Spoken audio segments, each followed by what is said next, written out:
Friends, ഇന്നൊരു morning വ്ളോഗാണ്. എൻ്റെ അമ്മ പോകുന്ന വരെ ഞാൻ ഈ വ്ളോഗ് എടുത്തുകൊണ്ടിരിക്കും.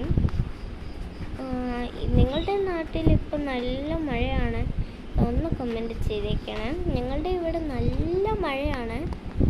ഇപ്പോൾ രാത്രി കുറച്ച് മഴ പെയ്തു, ഇനി രാവിലെയും മഴ പെയ്തു. ഇപ്പോൾ ചിലപ്പോൾ വെള്ളപ്പൊക്കമൊക്കെ വരാൻ ചാൻസ് ഉണ്ട്. കൂടെയും തത്ത കിടന്ന് ചിരിക്കുന്ന കണ്ടോ. പിന്നെ നിങ്ങൾ സ്കൂളൊക്കെ തുറക്കാൻ പോയില്ലേ, അപ്പോൾ നിങ്ങൾ സ്പെഷ്യലി കുട്ടികൾ നന്നായിട്ട് പഠിക്കാം. അപ്പോൾ ഞങ്ങളുടെ ചെടീനെ ഞാൻ കാണിച്ചു തരാം. വൃത്തിയാക്കാന്ന് കരുതി. ഇപ്പം ഈ പൂക്കളൊക്കെ വരാൻ പോകുന്നേ ഉള്ളൂ. ഇപ്പം നല്ല മഴയാണ് കേട്ടോ. ഇത്രേ ഉള്ളൂ ഇന്നത്തെ വീഡിയോ.